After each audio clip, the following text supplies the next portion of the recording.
రాష్ట్రాల్లో ప్రస్తుతం వరి దుబ్బు చేసే దశ నుండి అంకురం దశ వరకు చేరుకుంది. అయితే ప్రస్తుత వాతావరణ పరిస్థితుల కారణంగా వరికి వివిధ రకాల చీడపీడలు ఆశించినట్లు శాస్త్రవేత్తలు గుర్తించారు. ముఖ్యంగా అగ్గి తెగులు, కాండం కుళ్ళు తెగులు, జింక్ లోపం, సల్ఫేట్ ఎక్కువగా ఆశించి నష్టం కలుగజేస్తున్నాయి.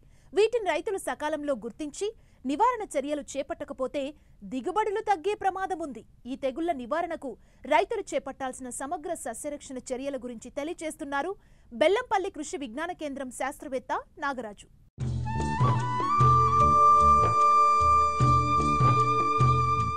వివిధ ప్రాంతాల్లో ప్రస్తుతం వరి పైర్లు దుబ్బు చేసే దశ నుంచి అంకురం దశ వరకు ఉన్నాయి. అయితే ప్రతికూల వాతావరణ పరిస్థితుల కారణంగా వివిధ రకాల చీడపీడలు ఆశించడానికి అనుకూల పరిస్థితులు ఏర్పడ్డాయి. ఇప్పటికే చాలా చోట్ల అగ్గి తెగులు, కాండంకుళ్ళు తెగులుని శాస్త్రవేత్తలు గుర్తించారు. దాంతోపాటు జింక్ లోపం, సల్ఫైడ్ లోపం ఏర్పడినట్లు శాస్త్రవేత్తలు గుర్తించారు. అధికంగా ఎరువులు వాడటం వల్ల కూడా అగ్గి తెగులు ఆశిస్తుంది. ఈ తెగుళ్ల వల్ల ఆకులపై నూలుకొండే ఆకారపు మచ్చలు ఏర్పడతాయి. ఉధృతి ఎక్కువైతే మచ్చలు ఒకదానితో ఒకటి కలిసిపోయి పైరు కాలిపోయినట్లు కనిపిస్తుంది. కంకి దశలో వెన్నులో మెడ విరిగి తాలుగింజలు ఏర్పడతాయి. దీనివల్ల దిగుబడులకు తీవ్ర నష్టం వాటిల్లుతుంది. ఈ చీడపీడల నివారణకు రైతులు ఎలాంటి యాజమాన్య పద్ధతులను చేపట్టాలో తెలియజేస్తున్నారు మంచిర్యాల జిల్లా బెల్లంపల్లి కృషి విజ్ఞాన కేంద్రం శాస్త్రవేత్త నాగరాజు. ముఖ్యంగా మన తెలంగాణ రాష్ట్రంలో చూసుకున్నట్టయితే ప్రస్తుతం వరి దుబ్బు చేసే దశ నుంచి అంకురం దశలో ఉన్నది. ఈ దశలో అంటే మామూలుగా రైతులు రకరకాల సమస్యలతో, అంటే రాత్రిపూట తగ్గుతున్నటువంటి ఉష్ణోగ్రతలు, పగటిపూట పెరుగుతున్నటువంటి ఉష్ణోగ్రతల వలన చీడపీడల ఉధృతి అనేది ఎక్కువ గమనించడం జరుగుతుంది.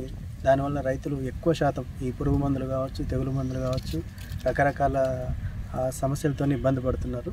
ముఖ్యంగా చూసుకున్నట్లయితే మనకి మంచిర్యాల మరియు ఆసిఫాబాద్ జిల్లాలో చూసుకుంటే వరిలో ముఖ్యంగా ఈ జింకు లోప సమస్యలు కానీ, తర్వాత ఈ సల్ఫైడ్ దుష్ప్రభావం కానీ, తర్వాత ముఖ్యంగా ఈ కాండం తొలిచే పురుగు, అగ్గి తెగులు అనేది ప్రధానమైనటువంటి సమస్యలుగా గుర్తించడం జరిగింది. చాలామంది రైతులు ఏంటంటే ఈ సల్ఫైడ్ ఇంజురీని గుర్తించక, అంటే దాని యొక్క దుష్ప్రభావాన్ని గుర్తించక చాలామంది ఈ తెగులు మందులు, పురుగు మందులు అనేటివి చాలా ఎక్కువగా వాడుతూ ఎక్కువ పెట్టుబడికి పెట్టడం జరుగుతూ ఉంది.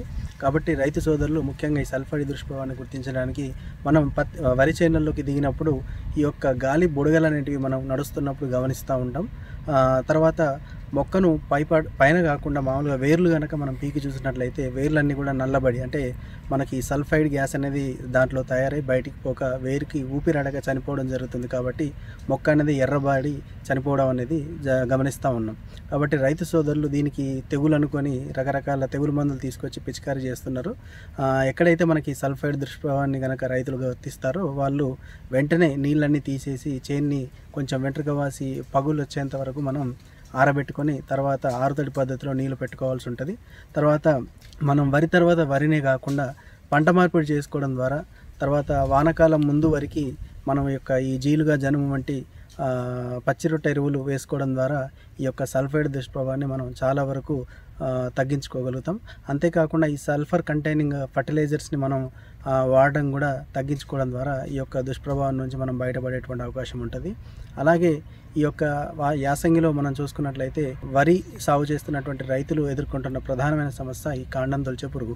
ముఖ్యంగా ఈ రాత్రిపూట ఉష్ణోగ్రతలు తక్కువగా ఉండటం, తర్వాత పగటిపూట ఉష్ణోగ్రతలు మనకి ఒక 7 గంటలకు మించి సూర్యరశ్మి అనేది ఎక్కువగా ఉండడం, తర్వాత ఈ నత్రజని అనేది మనకు మొక్కలో మరియు భూమిలో తక్కువగా ఉండడం వల్ల ఈ యొక్క కాండం తొలిచే పురుగు ఆశించి మనకు నష్టం చేసేటువంటి అవకాశం ఉంటుంది. ముఖ్యంగా ఈ కాండం తొలిచే పురుగు మనకు 2 దశల్లో, అంటే శాఖీయ దశలో ఆశించినప్పుడు మనకు మొవ్వు అనేది చచ్చిపోవడం జరుగుతుంది. అలాగే కంకి వెన్నులు బయటకు వచ్చేటప్పుడు ఆశిస్తే మనకి తెల్ల కంకులు ఏర్పడి దిగుబడి అనేది గణనీయంగా తగ్గిపోయేటువంటి అవకాశం ఉంటుంది. కాబట్టి రైతు సోదరులు ఈ యొక్క కాండం తొలిచే పురుగును ఉధృతిని గుర్తించుకొని ఎప్పుడైతే పురుగు ఉధృతి ఆర్థిక నష్టపరిమితికి మించి ఉంటుందో మనం వెంటనే ఈ యొక్క సస్యరక్షణ చర్యలు చేపట్టాలి. లేకపోతే మనకు దిగుబడులు అనేటివి గణనీయంగా తగ్గిపోతాయి. ముఖ్యంగా మనం చూసుకున్నట్లయితే ఈ మొవ్వి అనేది చచ్చిపోతున్నప్పుడు మనం ఈ గుళికలు వేసుకోవడం. ముఖ్యంగా ఏంటంటే మనం నారు దశలోనే నారు పీకే 5 నుంచి 7 రోజుల ముందు ఈ యొక్క ఒక ఎకరానికి సరిపడే నారుమడికి మనం 800 గ్రాముల కార్బోఫ్యూరాన్ 3G కానీ కార్టాప్ హైడ్రోక్లోరైడ్ 4G గుళికలు కానీ మనం వేసుకున్నట్లయితే పురుగు ఉధృతిని తొలి దశలోనే అంతమొందించడానికి అవకాశం ఉంటుంది. ఒకవేళ నారు వేసుకున్న తర్వాత ఈ యొక్క పురుగు ఉధృతిని గమనించుకున్నట్లయితే మనం ఈ యొక్క క్లోరంత్రానిలిప్రోల్ 0.4G గుళికల్ని మనం ఎకరానికి 4 కిలోల చొప్పున వేసుకున్నట్లయితే పురుగు ఉధృతిని మనం తొలి దశలో తగ్గించుకోవడానికి అవకాశం ఉంటుంది. మనకు ఎప్పుడైతే తెల్ల కంకులు మనం గమనించడం జరుగుతుందో మనం పైపాటుగా పిచికారీ చేసుకోవడానికి మనకు ఈ క్లోరంత్రానిలిప్రోల్ లీటర్ నీటికి 0.3 మిల్లీలీటర్ల చొప్పున కలుపుకొని మనం పిచికారీ చేసుకోవాలి. లేదంటే కార్టాప్ హైడ్రోక్లోరైడ్ 50 SP అనేటువంటి మందుని మనం లీటర్కి 2 గ్రాముల చొప్పున కలుపుకొని పిచికారీ చేసుకున్నట్లయితే పురుగు ఉధృతిని తగ్గించుకోవడానికి అవకాశం ఉంటుంది. అలాగే మనం నారు వేసుకున్న తర్వాత ప్రధాన పొలంలో ఒక ఎకరానికి 4 నుంచి 8 లింగాకర్షక బుట్టలు పెట్టుకున్నట్లయితే ఈ యొక్క కాండంతొలిచే పురుగు యొక్క ఉధృతిని గణనీయంగా తగ్గించుకునేటువంటి అవకాశం ఉంటుంది. మగరెక్కల పురుగులన్నీ వచ్చి లింగాకర్షక బుట్టల్లో పడివి చనిపోవడం వల్ల ఈ యొక్క పురుగు ఉధృతి సంతతి అనేది వృద్ధి చెందక మనం చాలా వరకు పురుగు ఉధృతిని తగ్గించుకోవడానికి అవకాశం దొరుకుతుంది. అంతేగాక ఈ బుట్టల్లో పడేటువంటి మగరెక్కల పురుగుల సంఖ్యను బట్టి మనకు మన చేనులో ఎంత శాతం తీవ్రతతో ఉందనేది మనం గుర్తించి దాన్ని బట్టి సస్యరక్షణ చర్యలు చేపట్టడానికి అవకాశం దొరుకుతుంది. కాబట్టి రైతు సోదరులు ఈ లింగాకర్షక బుట్టల్ని పెట్టుకోవాలని సూచిస్తూ ఉన్నాం. అంతేగాక మరొక ప్రధానమైన సమస్య ఈ యొక్క మంచు కురుస్తున్నటువంటి చలికాలంలో అగ్గి తెగులు అనేది ఆశించి ఎక్కువ నష్టం చేస్తుంది. కాబట్టి రైతు సోదరులు తొలి దశలోనే అంటే ఎప్పుడైతే మనకు వాతావరణం మారుతుందో మన వాతావరణాన్ని అనుసరించి మనం వరి చేనులలో ఈ అగ్గి తెగులు మచ్చలు కనిపించగానే మనం తెగులు మందులు అనేటివి పిచికారీ చేసుకుంటే ఉధృతిని చాలా వరకు తగ్గించుకోవడానికి అవకాశం ఉంటుంది. ఒకవేళ రైతు సోదరులు అగ్గి తెగుల్ని గమనించుకున్నట్లయితే దీని నివారణకు మనం ఐసోప్రోథైలిన్ 1 లీటర్కి 1.5 మిల్లీలీటర్ల చొప్పున, లేదంటే ట్రైసైక్లోజోల్ 0.6 గ్రాముల చొప్పున, లేదంటే నేటివో 1 లీటర్కి 0.6 గ్రాముల చొప్పున కనుక మనం కలిపి పిచికారీ చేసుకుంటే ఈ యొక్క అగ్గి తెగుల్ని తొలి దశలోనే కంట్రోల్ చేసుకోవడానికి అవకాశం దొరుకుతుంది. కావున రైతు సోదరులు సమీప వ్యవసాయ శాఖ లేదంటే కృషి విజ్ఞాన కేంద్రం, ఏరువాక కేంద్రం శాస్త్రవేత్తలను సంప్రదించి ఈ యొక్క వరిలో వస్తున్నటువంటి చీడపీడలకు సరైన సలహాలు సూచనలు తీసుకొని వారి యొక్క దిగుబడులు దెబ్బతినకుండా అధిక ఆదాయం పొందుతారని ఆశిస్తున్నాను.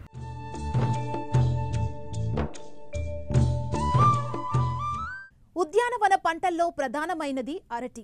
ఏ సీజన్లోనైనా సాగు చేయదగ్గ ఈ పంటకు గిరాకీకి కొదవలేదు. వేసవి కాలంలో ఈ పంటకు ప్రధాన సమస్య నీటి ఎద్దడి. తీవ్రమైన ఎండల వల్ల తోటల్లో ఏమాత్రం బెట్ట పరిస్థితులు ఏర్పడినా వివిధ సూక్ష్మ పోషక లోపాలు బయటపడతాయి. దీనివల్ల పంట పెరుగుదల లోపిస్తుంది. ప్రస్తుతం వివిధ దశల్లో ఉన్న అరటి తోటల్లో జింకుధాతు లోపం ఉధృతి కనిపిస్తోంది. దీని నివారణ చర్యలను తెలియజేస్తున్నారు ఖమ్మం జిల్లా Wyra Krishi Vigyan Kendra program coordinator doctor Hemanth Kumar.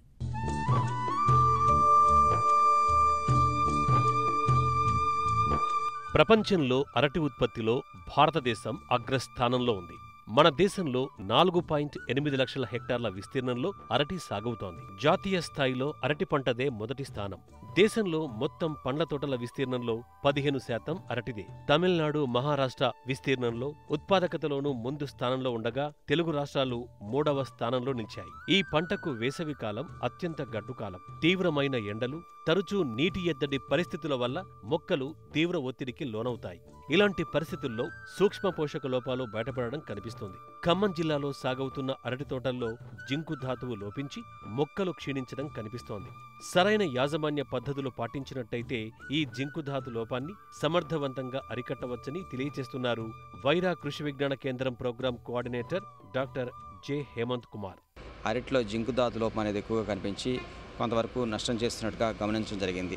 ముఖ్యంగా ఈ యొక్క అరటిలో జింకు ధాతు లోప లక్షణాలు మనం చూసుకున్నట్టయితే ఆకు ఈనెల మధ్య లేత ఆకుపచ్చ లేదా తెల్లని పొర ఏర్పడటం అనేది దీని యొక్క ముఖ్య లక్షణంగా గుర్తించేదానికి అవకాశం ఉంటుంది. ముఖ్యంగా ఆకు వెనపవైపున చూసుకున్నట్టయితే ముదురు ఉదారంగా ఏర్పడటం అనేది ఈ జింకు ధాతు లోపంలో ఒక ముఖ్యమైనటువంటి అంశంగా మనం గుర్తించాలి. అదే రకంగా ఈ యొక్క జింకు ధాతు లోపం ఏర్పడినప్పుడు ఆకుల యొక్క పరిమాణం చాలా వరకు తగ్గి ఈ ఆకులన్నీ కూడా దగ్గరగా ఉండటం, పొడవు అదే రకంగా వెడల్పు నిష్పత్తి కూడా చాలా వరకు తగ్గటం వల్ల ఈ యొక్క ఉధృతి ఎక్కువగా ఉండడం, తద్వారా దిగుబడి మీద కూడా ప్రభావం చూపేదానికి చాలా వరకు అవకాశం ఉంది. గెలలు వచ్చే సమయంలో కానీ చూసుకున్నట్టయితే గెలల్లో ఉన్నటువంటి హస్తాల నాణ్యత చాలా వరకు తగ్గటం, అదే రకంగా హస్తంలో ఉన్నటువంటి కాయల సంఖ్య కూడా తగ్గిపోవటం, దాంతోపాటు పండు మాగబెట్టినప్పుడు కూడా పండు నాణ్యత అనేది చాలా వరకు తగ్గటం అనేది ఈ యొక్క జింకు ధాతు లోపంలో ముఖ్య లక్షణంగా మనం గుర్తించేదానికి అవకాశం ఉంటుంది. ముఖ్యంగా ఈ ప్రాంతంలో సాగు చేసేటువంటి నేలంతా కూడా తేలిక నేలలు కాబట్టి ముఖ్యంగా సేంద్రియ పదార్థం అనేది చాలా వరకు తక్కువ మోతాదులో ఉంటుంది కాబట్టి ఇలాంటి పరిస్థితుల్లో జింకు ధాతు లోపం అనేది ఎక్కువగా ఆశించేదానికి అవకాశం ఉంటుంది. దాంతోపాటుగా కొన్ని ప్రాంతాలు కానీ చూసుకున్నట్టయితే నేలలో చౌడు లక్షణాలు ఉండటం, అదే రకంగా ఉప్పు గుణం కలిగి ఉండటం కూడా జింకు ధాతు లోప లక్షణాలు ఎక్కువగా అవడానికి ముఖ్యమైనటువంటి అంశంగా మనం గుర్తించేదానికి అవకాశం ఉంటుంది. దాంతోపాటు ఎక్కడైతే రైతు సోదరులు ఈ మధ్య కాలంలో కాంప్లెక్స్ ఎరువులైనటువంటి భాస్వరం ఎరువుకు సంబంధించినటువంటి ఎరువులను ఎక్కువగా వాడటం వల్ల, దాంతోపాటు చలికాలంలో చూసుకున్నట్టయితే తక్కువ ఉష్ణోగ్రతలు ఉండటం వల్ల ఈ యొక్క జింకు అనేది మొక్కకు అందకుండా జింకు ధాతు లోపం అనేది చాలా ప్రాంతాల్లో మనకు గమనించడం జరిగింది. నీరు ఎక్కువగా నిల్వ ఉంచడం వల్ల కూడా ఈ యొక్క జింకు ధాతు లోపం అనేది ఎక్కువగా అయ్యేదానికి అవకాశం ఉంటుంది. అదే రకంగా ఈ సాగునీరులో ఏదైతే లవణాల శాతం ఎక్కువగా ఉంటుందో ఇలాంటి ప్రాంతాల్లో కూడా జింకు ధాతు లోపం ఎక్కువ వచ్చేదానికి అవకాశం ఉంటుంది. కాబట్టి రైతు సోదరులు జింకు ధాతుని జాగ్రత్తగా గమనించుకుంటూ కొన్ని చర్యలు చేపట్టినట్టయితే చాలా వరకు ఈ జింకు ధాతు లోపం రాకుండా అరికట్టేదానికి అవకాశం ఉంటుంది. అరటి తోటల్లో పచ్చిరొట్ట పైర్లను వేసి కలియ దున్నడం ద్వారా జింకు ధాతు లోపాన్ని నివారించవచ్చు. అంతేకాకుండా సరైన సమయంలో శాస్త్రవేత్తల సిఫారసు మేరకు ఎరువుల్ని అందిస్తే ఈ లోపముండదు. చివికిన పశువుల ఎరువు కానివ్వండి, వర్మీ కంపోస్ట్ కానీ వేసుకున్నట్టయితే చాలా వరకు ఈ జింకు ధాతు లోపాన్ని సమర్థవంతంగా అరికట్టేదానికి అవకాశం ఉంటుంది. ముఖ్యంగా ప్రస్తుతం ఉన్నటువంటి పరిస్థితుల్లో రైతులు ఎక్కువ మంది టిష్యూ కల్చర్ మొక్కలనే పెంచుతూ ఉన్నారు. కాబట్టి ఈ టిష్యూ కల్చర్ తోటలు వేసే పరిస్థితులు కానీ చూసుకున్నట్టయితే మనం మామూలు మొక్కలకు వేసే ఎరువుల కంటే కూడా 5% ఎక్కువగా అందించినట్టయితే చాలా వరకు ఈ జింకు ధాతు లోపాన్ని సవరించేదానికి అవకాశం ఉంటుంది. ఈ నీటిలో కరిగేటటువంటి ఎరువుల్ని డ్రిప్ ద్వారా ఇచ్చినప్పుడు సుమారుగా మనకి చాలా వరకు దిగుబడి పెరగడంతో పాటుగా తద్వారా మనకి ఈ కాంప్లెక్స్ ఎరువుల మీద పెట్టేటువంటి ఖర్చు కూడా చాలా వరకు తగ్గి తద్వారా జింకు లోపం కూడా చాలా వరకు తగ్గేదానికి అవకాశం ఉంటుంది. పచ్చిరొట్ట పైలైనటువంటి జనుము, అదే రకంగా జీలుగా, అలసంద లాంటివి వేసుకొని పూత దశలు అంటే ముఖ్యంగా 40 నుంచి 45 రోజుల దశలో కనుక దున్నుకున్నట్టయితే మనం చాలా వరకు నత్రజని యొక్క వేసుకునే దానికి తగ్గించేదానితో పాటుగా భూమి యొక్క లక్షణాలు కూడా చాలా వరకు మారుతాయి. కాబట్టి తద్వారా ఈ యొక్క సూక్ష్మోద్యోగ లోపాలు కూడా చాలా వరకు సవరించేదానికి చాలా వరకు అవకాశం ఉంటుంది. ముఖ్యంగా నీటిపారుదల అనేది ముఖ్యమైనటువంటి అంశంగా గుర్తించి మురుగునీరు పోయే సదుపాయం కనుక ఏర్పరచుకున్నట్టయితే చాలా వరకు ఈ యొక్క జింకు ధాతు లోపాన్ని సవరించేదానికి అవకాశం ఉంటుంది. ముఖ్యంగా లోప సవరణ కనుక చూసుకున్నట్టయితే లీటర్ నీటికి 5 గ్రాముల జింక్ సల్ఫేటు, దాంతోపాటు 2.5 గ్రాముల సున్నం, దాంతోపాటుగా ఒక 10 గ్రాముల యూరియా, దాంతోపాటు 1/2 మిల్లీలీటర్ సబ్బు లీటర్ నీటికి కనుక కలిపి ద్రావణాన్ని పిచికారీ చేసుకున్నట్టయితే దీన్ని సమర్థవంతంగా అరికట్టేదానికి అవకాశం ఉంటుంది. దాంతోపాటు మరలా ఇప్పుడు మనం చెప్పుకున్నటువంటి ఈ యొక్క జింకు, సున్నం, దాంతోపాటుగా యూరియా దాన్ని 15 రోజుల వ్యవధిలో రెండోసారి కనుక పిచికారీ చేసుకున్నట్టయితే చాలా వరకు ఈ జింకు లోపాన్ని సవరించి తద్వారా ప్రస్తుతం ఉన్నటువంటి పరిస్థితుల్లో జింకు లోపాన్ని నివారించి పండు నాణ్యత కూడా చాలా వరకు బాగా ఉండేదానికి అవకాశం ఉంటుంది.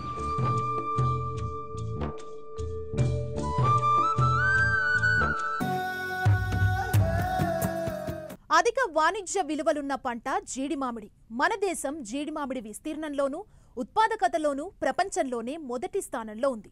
తెలంగాణలోని ఖమ్మంతో పాటు ఆంధ్రప్రదేశ్లోని కోస్తా తీర ప్రాంతంలో ఈ తోటలు విస్తారంగా సాగులో ఉన్నాయి. అయితే సగటు ఉత్పాదకత మాత్రం హెక్టార్కు 646 కిలోలు మాత్రమే ఉంది.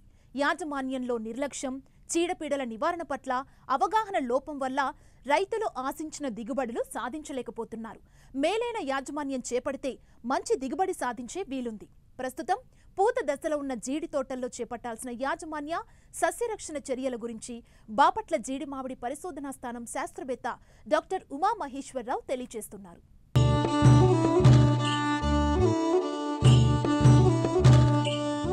ప్రపంచవ్యాప్తంగా అత్యధిక గిరాకీ ఉన్న వాణిజ్య పంటగా గుర్తింపు పొందింది జీడి మామిడి. ఆంధ్రప్రదేశ్లో నెల్లూరు నుంచి శ్రీకాకుళం వరకు ఉన్న తీర ప్రాంత భూముల్లో సుమారు 127,000 హెక్టార్ల విస్తీర్ణంలో జీడి మామిడి సాగవుతోంది. విస్తీర్ణం అధికంగా ఉన్నా సగటు దిగుబడి చాలా తక్కువగా ఉండడంతో రైతులు ఆశించిన ఫలితాలు సాధించలేకపోతున్నారు.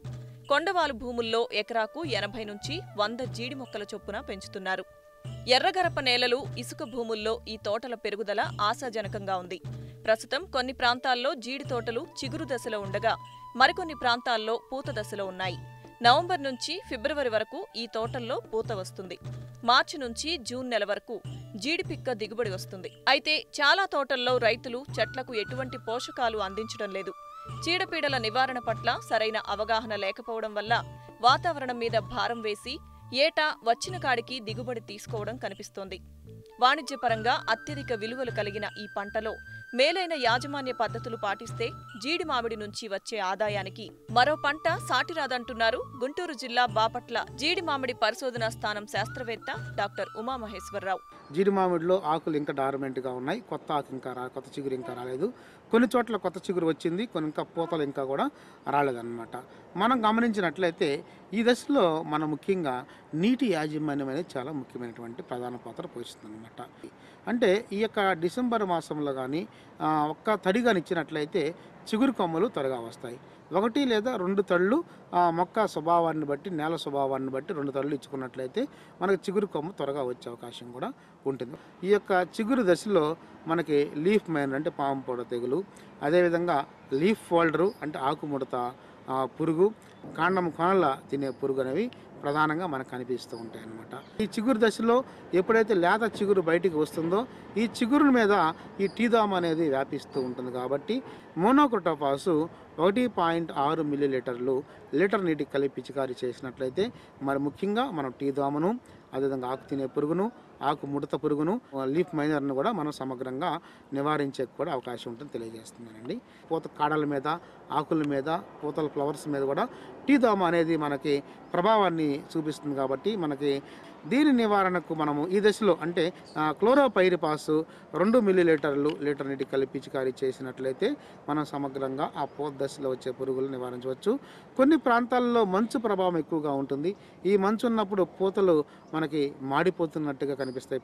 దీన్ని నివారించడానికి మనం చేయాల్సినటువంటి ఏంటంటే ఈ క్లోరోపైరిపాస్ 2 మిల్లీలీటర్లతో పాటు కార్బండైజం అనే మందు 1 గ్రాము లీటర్ నీటికి కలిపి పిచికారీ చేసినట్లయితే పూత మాడు తెగులను మనము నివారించుకునే అవకాశం కూడా ఉందని తెలియజేస్తున్నారు. పూత తయారయ్యి పిందె ఏర్పడిన తర్వాత మళ్ళీ నీటి తడులను జనవరి, ఫిబ్రవరి, మార్చి మాసంలో నీటి తడులు ఇచ్చినట్లయితే పిందె శాతం పెరుగుతుంది, పిందె కట్టడం అనేది బాగా ఎక్కువ అవుతుంది, పిందె రాలటాన్ని తగ్గించవచ్చు అన్నమాట. మళ్ళీ మార్చి 15 తర్వాత మనం నీళ్లు కట్టడం అనేది ఆపివేయాలి. ఎందుకంటే అప్పుడు కాయలు మెచ్యూరిటీ అవుతాయి కాబట్టి కాయలు రాలటం కూడా మనకి హార్వెస్టింగ్ అనేది జరుగుతూ ఉంటుంది అన్నమాట. జీడి మామిడి తోటలకు అదునులో ఎరువులను అందించని రైతులు ప్రస్తుతం పాలియార్ స్ప్రే రూపంలో ఎరువులను ఆకుల ద్వారా అందించవచ్చు. దీనివల్ల పూత కొమ్మలు సమృద్ధిగా వచ్చి పంట దిగుబడి పెరుగుతుంది. అయితే ఎరువులు ఎవరైతే రైతులు భూమిలో చెట్లకి వేయలేదో, పాదుల్లో వేయలేకపోయే అవకాశం లేదో అలాంటి రైతులకి ఏమంటే తోటల్లో డెఫినెట్గా మొక్కలు ఆకులు పాలిపోయినట్టుగా అంటే గ్లేజినెస్ లేకుండా కనిపిస్తున్నాం. అలాంటి రైతులు ఏం చేయాలంటే ఫోలియర్ అప్లికేషన్ ద్వారా కొన్ని పోషకాలను కానీ మొక్కలకు అందించినట్లయితే మనకి దిగుబడులు పెరిగే అవకాశం ఉంది. యూరియా 20 గ్రాములు లీటర్ నీటికి కలిపి పిచికారీ చేసినట్లయితే తర్వాత అప్పుడు ఏమవుతుందంటే ఇక్కడ నీటి వసతి కూడా లేదు కాబట్టి త్వరగా చిగురు కొమ్మలు త్వరగా వచ్చేదానికి అవకాశం ఉంటుంది. తర్వాత తద్వారా పూత కొమ్మలు కూడా మనకి వచ్చే అవకాశం కూడా ఎక్కువ ఉంటుందన్నమాట. అదేవిధంగా 2వ దశలో కూడా మనం యూరియా 20 గ్రాములు లీటర్ నీటికి కలిపి పిచికారీ చేసినట్లయితే పూత కొమ్మలు బాగా వస్తాయి. లేని పక్షంలో యూరియా లేని పక్షంలో 3/19 దాన్ని మనం పాలిఫీడ్ అంటాము. 3/19 ఒక లీటర్కి వచ్చి 5 గ్రాములు లీటర్ నీటికి కలిపి 2వ దశలో కానీ మనం పిచికారీ చేసినట్లయితే మనకి పూత కొమ్మలు బాగా దృఢంగా వస్తాయి. ఒక యాపిల్ మరి నట్ బోరర్ అంటే కాయ మరి గింజ తినే పురుగు అనేది ఎక్కువగా మనకి నాశనం కలుగజేస్తుంది. ప్రొపనోపాస్ 1 మిల్లీలీటరు లీటర్ నీటికి కలిపి పిచికారీ చేసినట్లయితే ఆ కాయ మరియు గింజ తినే పురుగుని మనం సమగ్రంగా నిర్మూలన చేసి ఆర్థిక ఎకనామిక్ ప్రొడ్యూస్ నష్టాన్ని కూడా మనం మ్యాక్సిమం తగ్గించుకునే అవకాశం కూడా ఉందండి. జీడి తోటల్లో నాటిన 5వ సంవత్సరం నుండి ప్రతి చెట్టుకు 8 నుంచి 10 కిలోల జీడి పిక్కల దిగుబడి వస్తుంది. 10వ సంవత్సరానికి 15 కిలోల దిగుబడినిచ్చే సామర్థ్యం ప్రతి చెట్టుకు ఉంది. ఎకరాకు కనీసంగా ₹1,00,000 నికర రాబడిని సాధించే వీలుంది. దీన్ని దృష్టిలో పెట్టుకుని రైతులు ఏటా తోటల యాజమాన్యంలో సకాలంలో సరైన చర్యలు చేపట్టాలి.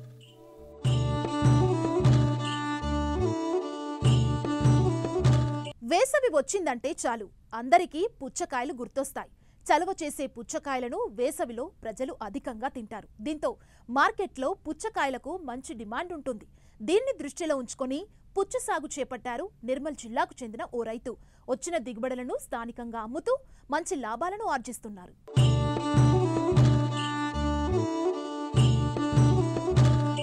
కనుచూపు మేర కనిపిస్తున్న ఈ పుచ్చ పంట నిర్మల్ జిల్లా ముథోల్ మండలం విట్టోలి తాండా గ్రామానికి చెందిన రైతు హరిసింగ్ రాథోడ్ది. తనకున్న 10 ఎకరాల పొలంలో 20 ఏళ్లుగా సాంప్రదాయ పంటలు పండిస్తున్నారు. గతేడాది ప్రయోగాత్మకంగా పుచ్చను సాగు చేశారు. అధిక లాభాలు రావడంతో ఈసారి 7 ఎకరాల్లో ప్రణాళికాబద్ధంగా దఫదఫాలుగా సాగు చేశారు. ఎత్తైన మడులపై మల్చింగ్ ఏర్పాటు చేసి డ్రిప్ అమర్చారు. ఎరువులు, నీటి తొడ్లను సమయానుకూలంగా డ్రిప్ ద్వారా అందించడంతో మొక్కలు ఆరోగ్యంగా పెరిగి మంచి కాత కాసింది. ప్రస్తుతం 4 ఎకరాల్లో ఉన్న పుచ్చ కోత దశకొచ్చింది. వేసవి ప్రారంభం కావడంతో ధర కూడా అధికంగా పలుకుతోంది. నాకు ఒక 10 ఎకరాల భూమి ఉంది. పోయిన సంవత్సరం కూడా ఒక 3 ఎకరాలు తర్బూజ్ పెట్టిన, నోవెల్ అని బాహుబలి. ఈ సంవత్సరము 7 ఎకరాలు పెట్టిన, నోవెల్ పెట్టిన, కొన్ని ఇవేస్ పెట్టిన, మళ్ళీ మంచిగా దున్ని, మళ్ళీ రూటర్ కొట్టి మల్చింగ్ పేపర్ వేసి మంచిగా నేడు అయితే లాభం వచ్చినది. ఒక 7 ఎకరాలు పెట్టినాము. మళ్ళీ యూఎస్ అని ఒకటి కొత్త సిస్టమ్ అంటే యూఎస్ కూడా పెట్టిన, అది ఇప్పుడైతే మంచిగా ఉంది. ఇప్పుడు దగ్గర ఒక 4 లక్షల దాకా అయింది. ఫస్ట్ దున్నేసి రూటర్ కొట్టేసి మంచిగా చేసి మందులు వేసి 3-4 రకాల మందు వేసేసి ఇప్పుడైతే డ్రిప్లా ఫెనోలక్స్ ఇస్తూ పెడుతున్నాను నేను. 2 సంవత్సరం ఆయా ఏ మందు వేడాక ఫెనోలక్స్ మందు ఇస్తున్నాను నేనైతే. దోమ కోసం కూడా పిల్లెట్లు పెట్టినాము. 4 ఎకరాల్లో 40 పాకెట్లు పెట్టిన, 1200కు ఒక పాకెట్ ఉంటుంది. 40 పాకెట్లు పెట్టిన. అయితే ఈ సంవత్సరము దగ్గర 3 లక్షల చిల్లర ఖర్చులు అయినాయి. మళ్ళీ ఒక్కొక్క పలాట్ పెట్టిన దానికి ₹1,00,000 అయింది. ఇప్పుడు పంట తక్కువ ఒక 100 టన్నులు వెళ్తుంది. ఇప్పుడైతే రేట్ లేదు. 6 రూపాయలు అంటున్నారు. 9-10 రూపాయలు వస్తే 4 ఎకరాలకు ఒక 8 లక్షల దాకా రావచ్చు. ఎండాకాలం ఒక నెల తర్వాత ఇంకొక ఫలాట్ వస్తుంది. దానికి ఒక ₹1,00,000 ఖర్చు పెట్టినాము. రంజాన్ ముంగట ఒక 2-3 రోజులు కోతాకు వస్తుంది.